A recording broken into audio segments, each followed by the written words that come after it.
everyone.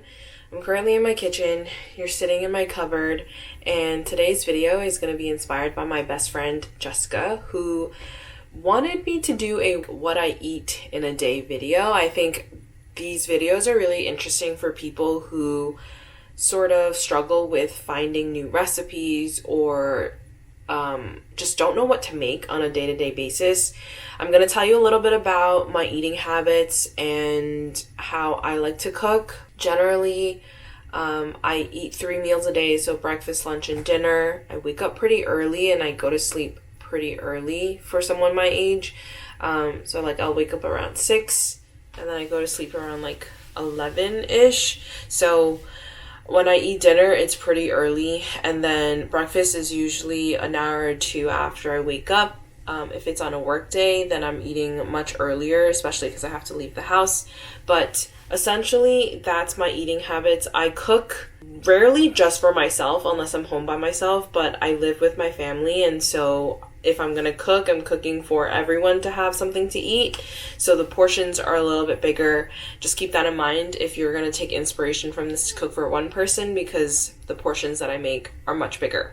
Yeah, growing up, I've never had a truly horrendous relationship with food. I think we all struggle with body image some way, shape, or form. And so I think that, my relationship with food is that it is fuel for me, but I also do enjoy indulging sometimes. So I will have dessert once in a while. I will go out to eat if it's for an occasion. But most of the time I'm home and I'm cooking my own food for breakfast, lunch, and dinner. So I don't really go out to eat that much compared to other people. So this morning I'm going to make my breakfast. On days where I'm not rushing out the door for work, I like to take my time, so sometimes I'll make a drink. Today I'm gonna make matcha, and I think I want to blend my milk with a banana so that there is banana milk, and then I'm gonna put matcha on top. So right now I'm boiling an egg because I'm going to put that into my toast. I'll kind of show you. It's like a mixture of an egg salad / something. So just keep watching and you'll see what I eat for breakfast. Just kidding. We are not going to do banana milk because all the bananas are not ripe. They're pretty green. So I'm just going to be doing a regular matcha, and then maybe I will put in some syrup so that there's an extra flavor.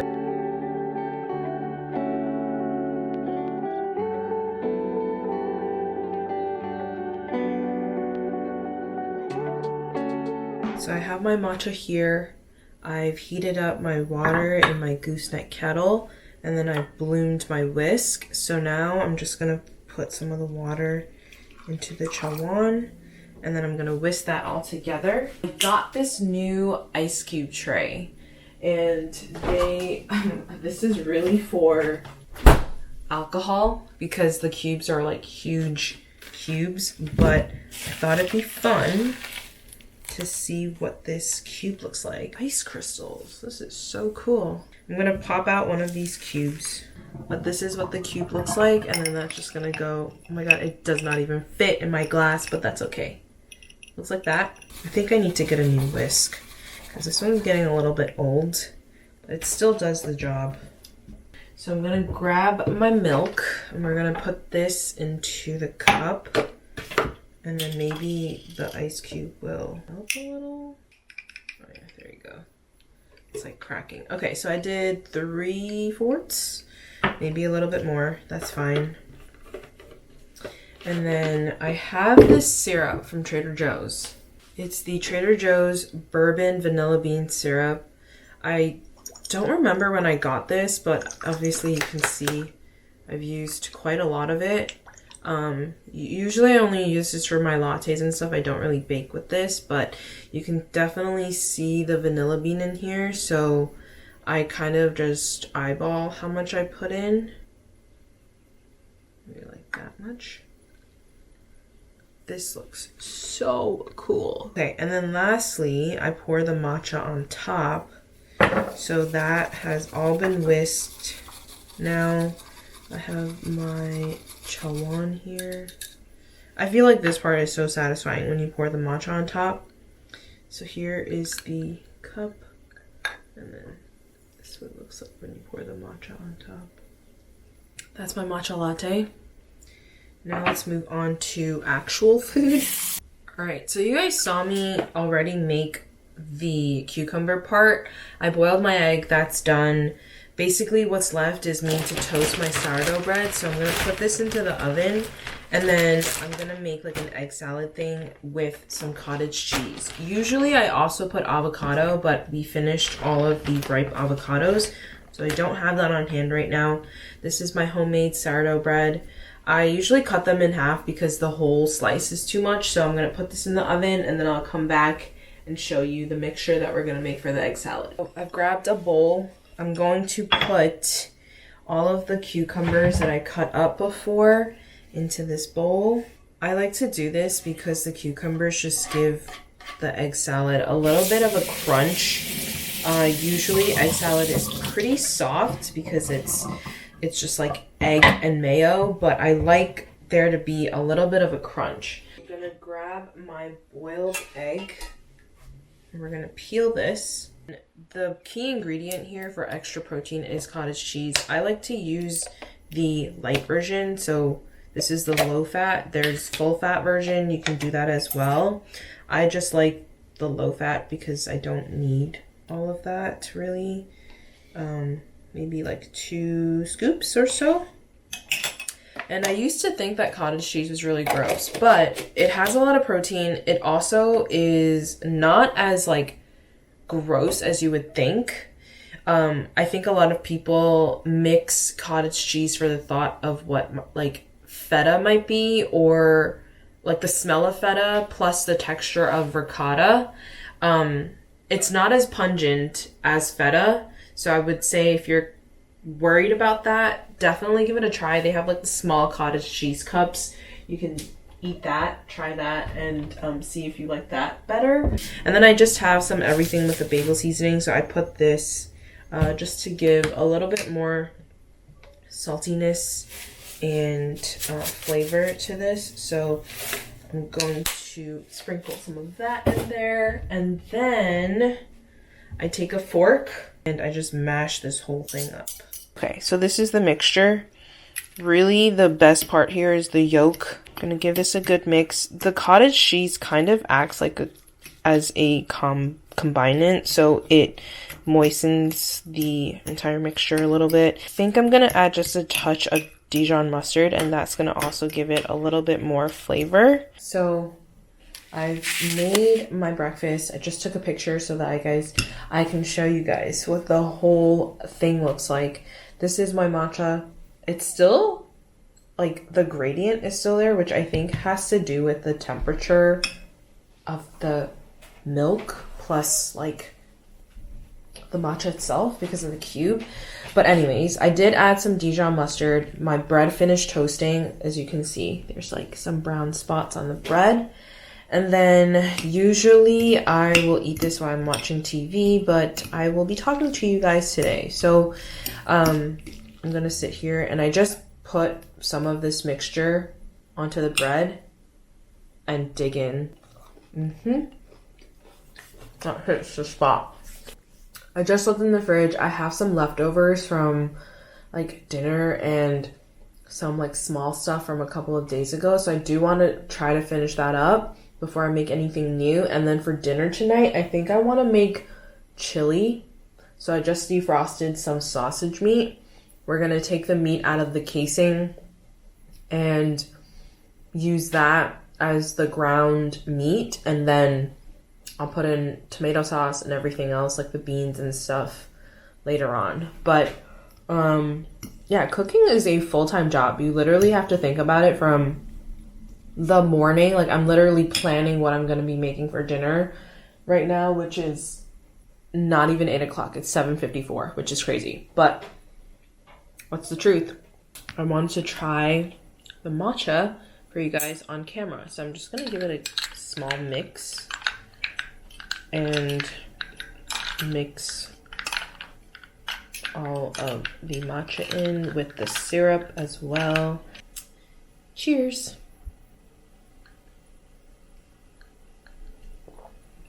It's pretty good. You can taste the matcha.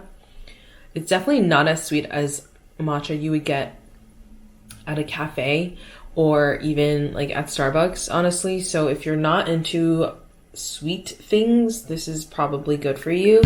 And I did put a good amount of syrup, as you guys could see from the previous clip. So just goes to show that like there's a lot of sugar in the stuff that you get outside, and you might not even know because you're just so used to consuming that amount of sugar. But when you actually make things and see things for yourself and like how much sugar is being placed into a drink or into a recipe, it's like actually shocking to see how much goes into certain things. All right, guys, I just finished my meeting and it's lunchtime now. It's 12 on the dot. I'm gonna heat up some of my leftovers because this is essentially what I'm gonna be eating for lunch. So I wanted a little bit of soup. We have this like ground turkey with some carrots and celery in, I think it's vegetable broth. So I'm gonna heat that up on the stove. And then we have some leftover spare ribs. I'm gonna heat up maybe 2 of these. And then I'm also going to have some glass noodles. In Korean, it's called japchae. I'm not Korean. I don't know why we eat this, but it's like this specific one is a vegetarian version where we have some like mushrooms and carrots and spinach. So we had this for dinner the other day and I think we just have leftover. So I'm going to heat some of that up in a dish with the ribs in the microwave, and then I'm gonna have some of the soup, and that should be enough to hold me over until I have dinner, which I already kind of told you guys I'm preparing to make chili tonight. I did say that I did go to the gym today. Usually on my days where I go to the gym, if I'm doing a lift heavy day, so upper body or lower body, sometimes I'll have a protein shake after I come back from the gym just because it is more like muscle heavy. Today I just did core and I did a run, so it's not as much lifting, and you know, I don't feel like I need to overdo it on the protein, so my protein is really just the ribs. I'm gonna go heat this up and I'll show you guys what the final like dish looks like. Okay, so this is the japchae with the ribs. And then here's my soup. Like I said, it's a pretty clear broth. And then you've got some meat, celery, and carrots in there as well. So it's a pretty healthy lunch. And then in a little bit, I'm going to go out to a cafe with a couple of my friends, maybe get a cup of coffee. And that'll be like a snack or an indulgence for today.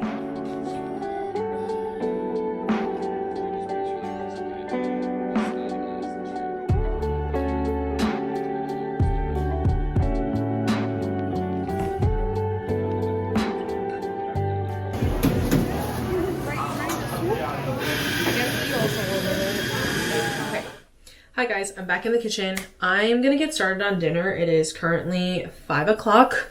I do have tennis at 6:30, so I'm hoping that I'll get the majority of this done, and then I'll be able to eat a little bit before I head out to tennis. I am feeling a little bit low on sugar, so I'm just gonna have like 1 or 2 of these. This is the Bubs Sour Diamond Tutti Frutti Swedish candy. There's this flavor, and then there's the flavor that's like pink and white. I don't remember what that one's called, but I do like that one more than this flavor. And then I'm just gonna snack on some cheese. This is the Cracker Barrel Cracker Cuts Sharp White. I usually like white cheeses more than cheddar. I have the Italian sweet sausage here. It's the Premio brand. I have a can of kidney beans, corn. I'm gonna put chickpeas in it and the tomato sauce. And then I'm also going to dice up an onion and also put that into the chili. I should probably wear an apron while I cook, especially since I'm wearing a white shirt. garlic.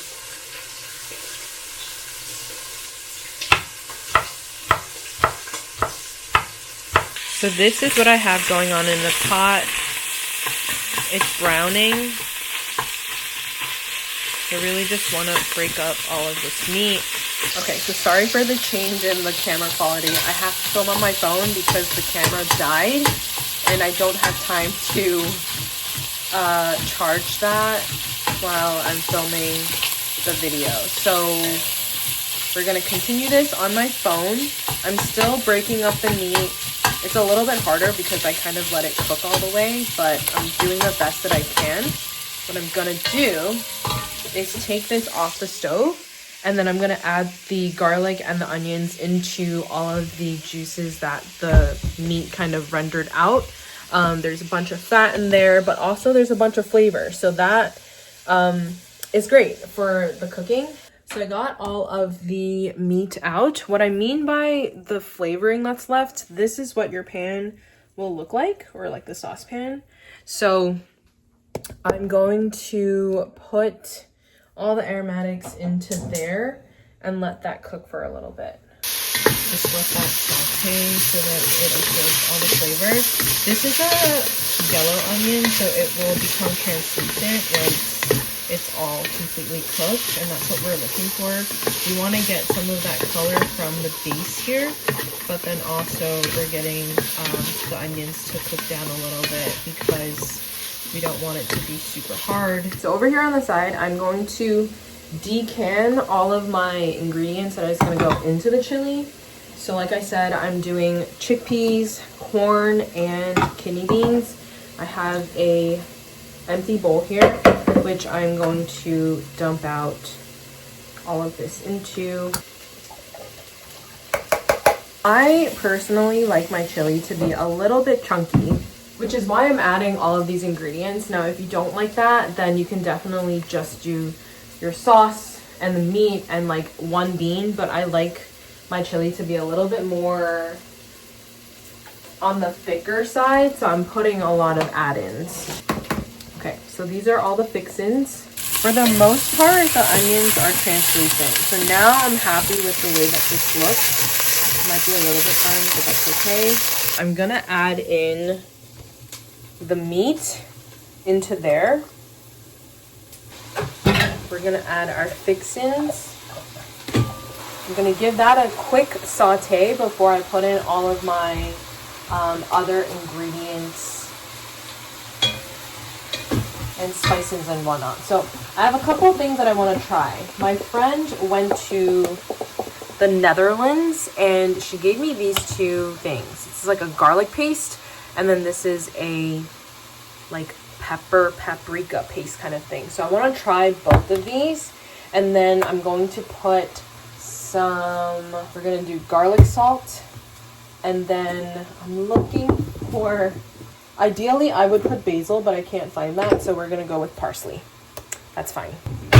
Okay, so I'm gonna open the tomato sauce, and this is, the entire thing is gonna go in. If I don't have enough liquids, I'm going to add some water just to thin it out a little bit, but I don't have another tomato can, so I'm hoping that this 24-ounce can will do something. Okay, so this is what it looks like. We're gonna pour the tomato sauce in. Wow, that did nothing. So we're going to add, okay, so I just filled it with water. I'm gonna add this to here. Okay, I think that looks much better than before. So like I said, I have some of my seasoning here. I'm gonna put in some parsley so that there's some green in this chili. I'm gonna do some garlic salt. I really didn't salt this at all, so I'm gonna do a generous heaping, and then if I need to add more later, I will do that as needed. And then I also want to do some red pepper flakes, and this is just to add some spice to it. My parents aren't big spice people in general, and I think that's also very just like apparent in like Asian cuisine from where I am in China. So we don't really eat like spicy things that often, but I do think that chili should have a little bit of a kick, so I'm gonna add some red pepper flakes to that, and then hopefully it's not too spicy for my parents. And then, like I said, I wanted to try these two things. So this is the garlic paste. Ideally, I would have put this in with garlic in the beginning, but I'm gonna grab a spoon. One like spoonful. It does smell like garlic, so do I have to refrigerate this? I don't know. That's gonna go in. It's like a garlic paste. And then the second one is the paprika. 1 spoon of this. In that goes. We're gonna cover it, and then I'm gonna let it simmer for maybe 30 minutes. And then we'll come back and see what that looks like. Okay, and then for the rest of dinner, I made spinach pie the other day, so it's also known as panikopita. I used puff pastry because I didn't have phyllo dough, but it came out like pretty good. So I'm gonna heat this up on a tray for my convection oven. We also have this like soup that my mom made out of papaya. It's not really a soup, it's more like a dessert soup. I don't really know how to explain this. If you're Asian, you know exactly what I'm talking about. It literally translates to sweet water, like sugar water. It's really strange, but essentially it's just papaya. There's some like what we call dragon eyes in this. Yeah, I don't really know how to explain this, but it's supposed to be good for you, so I'm gonna heat up some of this so that we can have this as well. And then that's pretty much it for dinner. This is the soup. There's like some fungus in here. This is the dragon eye, or we also call it longan.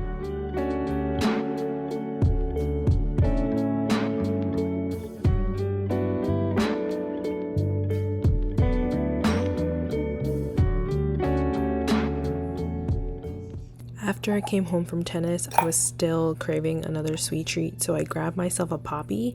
This is a new flavor I've never tried before, the cream soda. I did drop it on the floor, so the can is demented, but I had to do what I had to do to get the liquid out. So if you guys liked this video, seeing what I cook / eat in a day, a lot of it is leftovers, I know. Hopefully you found this interesting. And then this is just like another video that you get to see of me outside of what I do for work. If you have any other requests for video ideas, definitely let me know down below. And I will see you guys in my next video. Bye!